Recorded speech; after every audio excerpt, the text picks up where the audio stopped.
ఎండలో మండితే కొబ్బరి బోండాం, ఒంట్లో కాస్త నలతగా ఉంటే కొబ్బరి బోండాం, జ్వరం వస్తే బోండాం, జలుబు చేస్తే బోండాం. సరదా కోసం కాదు, ఇదో సర్వరోగ నివారణ. అందుకే రేట్ ఎంత పెరిగినా కొబ్బరి బోండాలకున్న క్రేజ్ మాత్రం తగ్గదు.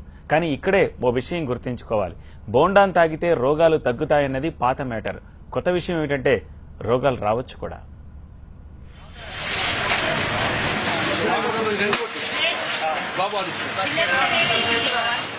బాబు కాస్త పెద్ద బొండా చూసి కొట్టమ్మా ఆర్డర్ వేస్తాడో పెద్ద మనిషి. ఎందుకంటే నీళ్లు ఎక్కువ ఉంటే ఆరోగ్యం కాస్త గట్టిగా ఉంటుందని. బోండాల్లో నీళ్లతో పాటు అందులోని లేత కొబ్బరి కూడా అడుగుతారు ఇంకో వ్యక్తి. ఎందుకంటే దాంట్లో ఎన్నో పోషక విలువలు ఉంటాయని.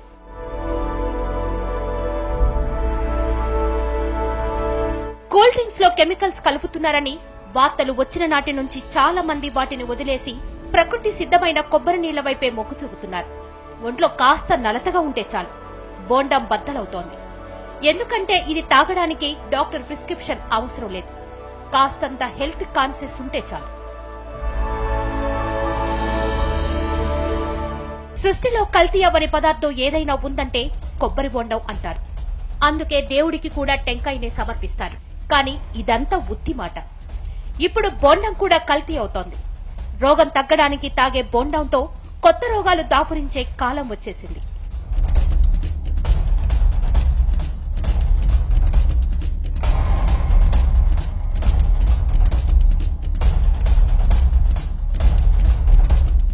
ఈ కొబ్బరి బొండాలు డేంజరస్ గా మారుతున్న ప్రదేశం ఎక్కడో తెలుసా? కోనసీమ. ఈ ప్రాంతం కల్పతరువుగా పిలిచే కొబ్బరి చెట్లకు కేరాం.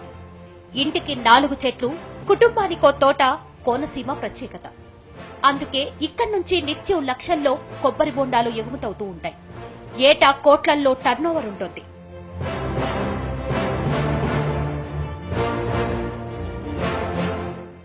ఓవైపు సమ్మర్ సీజన్ కంటిన్యూ అవుతోంది. అంతకు ముందు బోండాల వైపు కన్నెత్తి కూడా చూడని వాళ్లు ఇప్పుడు రోజుకు 2-3 లాగించేస్తారు. ప్లాస్టిక్ బాటిల్స్ లో లీటర్లకు లీటర్లు పార్సిల్ తీసుకెళ్తారు. టోటల్ గా మిగతా కాలంతో పోల్చితే సమ్మర్ బోండాలకు డిమాండ్ ఫుల్లుగా ఉండే సీజన్. కోనసీమ నుంచి సుదూర ప్రాంతాలకు రోజు లారీల్లో బోండాలు ఎక్స్పోర్ట్ అవుతూ ఉంటాయి. కానీ పంట చూస్తే అంతంత మాత్రం. ఈ సమస్యకు విరుగుడుగా తెరపైకి వచ్చిందే కల్తీ. ఇది మనం ఊహించలేని కల్తీ. కెమికల్స్ తో చేస్తున్న అచ్చమైన కల్తీ. బోండాం బోండంగానే ఉంటుంది. మన కళ్ల ముందే దాన్ని చెక్కుతారు కూడా. కానీ లోపల నీళ్లలో మాత్రం డేంజరస్ కెమికల్స్. అదెలా సాధ్యం? అసలు ఎప్పుడైనా ఊహించారా? పోనీ ఇప్పుడైనా ఊహించగలరా? అది అసాధ్యం. ఎందుకంటే అదో రకం డేంజర్ ప్రాసెసింగ్ కాబట్టి. సమ్మర్ వేడికి చల్లని కొబ్బరి నీళ్లు కావాలా?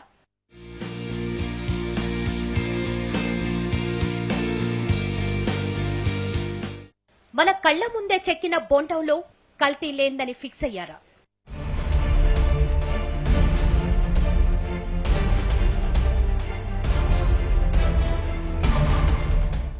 కానీ ముమ్మాటికి కల్తీ జరిగే ఉండొచ్చు.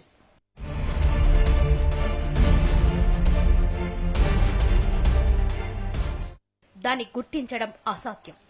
అవును, కొబ్బరి బొండంలో ఉన్న డేంజరస్ కెమికల్స్ ను గుర్తించడం అసాధ్యం. ఎందుకంటే దీన్ని కలిపేది బోండం విక్రయిస్తున్న వ్యాపారి కాదు, ట్రాన్స్పోర్ట్ చేస్తున్న లారీల వాళ్లు కాదు. చెప్పాలంటే పుట్టుకతోనే కల్తీ బోండం మార్కెట్లోకి వస్తోంది.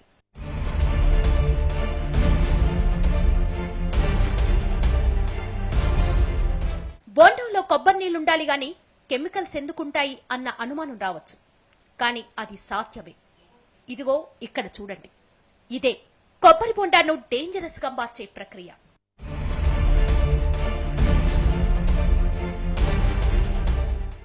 ముందుగా కొబ్బరి చెట్టుకు పాదు ప్రాంతంలో తవ్వుతారు. తల్లివేరు ఎక్కడుందో వెతికి పట్టుకుంటారు. ఆ తర్వాత ఓ కవర్లో ఈ లిక్విడ్ పోస్తారు.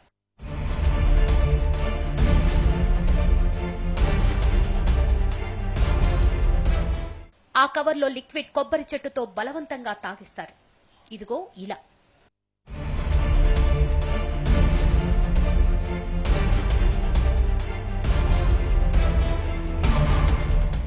నేరుగా తల్లివేరుకు ఈ లిక్విడ్ ను అందించడం వల్ల ఆ కవర్ 2 రోజుల్లో ఖాళీ అవుతుంది. ఇంతకీ ఇదేంటో తెలుసా? మోనోక్రోటోపాస్.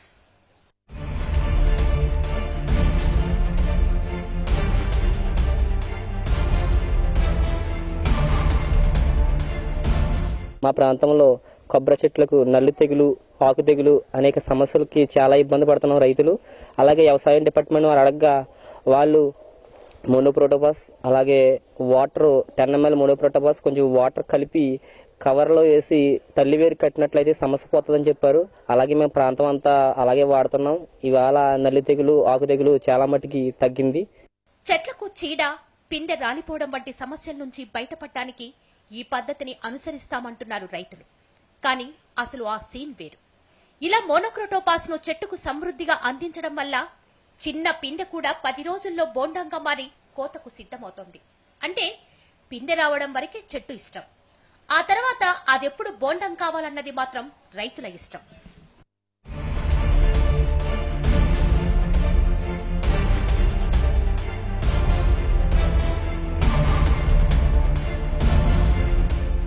కూరగాయలతో సహా అన్ని పంటలకు వాడుతున్న రసాయన సేద్యం ఇప్పుడు కొబ్బరి చెట్లలోనూ పెరిగిపోయింది. అది కూడా నేరుగా చెట్టుతో తాకించేట్లుగా మారిపోయింది.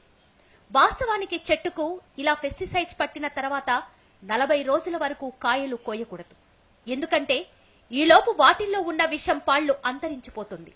కానీ ఆదాయం కోసం రైతులు దాన్ని 10 రోజుల్లో కోసేసి మార్కెట్లోకి వదులుతున్నారు. మనకి కొబ్బరిలో ఎక్కువగా నాశనం చేసేది నల్లి అండి. ఆ నల్లిని నివారణ చేయడానికి రైతులందరూ ఇప్పుడు ఏం చేస్తున్నారంటే తల్లివేరుకి మోనోక్రోటోఫాస్ అనే రసాయనిక దాన్ని తల్లివేరుకు పెడుతున్నారు. 40 రోజుల వరకు కూడా మనము ఆ చెట్టుకు కొబ్బరి బొండాలు తీయకూడదు. ఇప్పుడు ఆ కొబ్బరి బొండాలు అలా మోనోక్రోటోఫాస్ పెట్టి కొబ్బరి బొండాలు వాడడం వల్ల చాలా ఆరోగ్యానికి హానికరంగా ఉన్నాయి. బొండాల్లో ఉన్న ఈ కెమికల్ కల్తీ మన బొంట్లోకి చేరకుండా ఉండాలంటే అది 40 రోజులకు ముందు కోసిందో తర్వాత కోసిందో తెలుసుకొని తాగాలి. కానీ అది అసాధ్యం. అంటే మనం ఆరోగ్యం కోసం తాగుతున్న కొబ్బరి నీళ్లు కెమికల్స్ కూడా అయి ఉండొచ్చన్నమాట. ప్రత్యేకించి మోనోక్రోటోపాస్ భయంకరమైన విషం. దీని అవశేషం శరీరంలోకి వెళ్లినా హార్ట్, లివర్, కిడ్నీ సమస్యలు వస్తాయంటున్నారు వైద్యులు. మోనోక్రోటోఫాస్ అంటే ఏంటి? అదొక పెస్టిసైడ్ అండి. దానివల్ల మనుషులకి, పక్షులకి అందరికీ ప్రమాదమే. అది మనకి హార్ట్ని డ్యామేజ్ చేస్తుంది. It's a కార్డియోటాక్సిన్. ఏంటంటే హార్ట్ టిష్యూస్ అందరినీ ఇది చంపేస్తుంది. సో దీనివల్ల చాలా ప్రమాదం.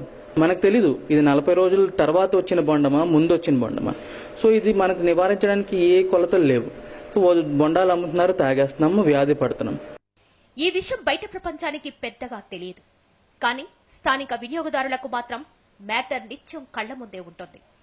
అందుకే వాళ్లల్లోనూ బోండం అంటే భయం ఆవహిస్తోంది. ఇంతకుముందు డాక్టర్లే స్వచ్ఛందంగా బొండాలు తాగమనేవారు. దాన్ని ప్రేరేపించుకుని చాలా మంది పేషెంట్లు బొండాలని సేవించి స్వచ్ఛమైనటువంటి బొండాన్ని కూడా ఈ రోజు విషపూరితమైనటువంటి విష పదార్థంగా స్లో పాయిజన్ గా తయారైంది. వాస్తవానికి రైతులు చెప్తున్న చీడపీడలు సోకకుండా ప్రత్యామ్నాయం కూడా ఉంది. అదే వేప నూనె. మోనోక్రోటోపాస్ ను ఎలా చెట్టుకు పట్టిస్తున్నారో వేప నూనెను కూడా అదే తరహాలో ఇవ్వడం వల్ల పరిష్కారం దొరుకుతోంది. కానీ రైతులు మాత్రం పెస్టిసైడ్స్ ని వాడుతూ ఆదాయం కోసం ప్రయత్నిస్తున్నారు. తల్లివేరుకి మరి పెస్టిసైడ్ అనగా మోనోక్రోటోపాస్ ఇది వాడటం వల్ల మరి కొబ్బరి బొండాలు అనేవి కూడా మరి రసాయనాలతో నిండి వాటిని తాగటం వల్ల మరి మనిషి యొక్క ఆరోగ్యం చెడుతుందని సందర్భంగా తెలియజేస్తున్నాం. ఎందుచేతనంటే కొబ్బరి బొండం అనేది తాగటం వల్ల మరి ఖచ్చితంగా మరి ఆరోగ్యం ఉంటుంది. అటువంటి బొండం మరి ఈ రోజు తాగుతుంటే అనారోగ్యానికి గురై మరి ఈ రీతిగా ఉంటుంది. విషతుల్యమైన రసాయనాల అవశేషాలు కూల్ డ్రింక్స్ లోనే కాదు, ప్రకృతి సిద్ధమైన కొబ్బరి బొండంలోనూ ఉండడం ఆశ్చర్యమే. అయినా ప్రమాదం కూడా. దీని వినియోగదారులు గుర్తించడం కష్టం. కేవలం రైతులు మాత్రమే అవగాహనతో సేంద్రియ సేద్యం చేస్తే ప్రజల ప్రాణాలకు భరోసా ఉంటుంది. లేదంటే ఉన్న రోగాలకు కొత్త రోగాలు తోడై ప్రాణాంతక పరిస్థితి దాపురిస్తోంది.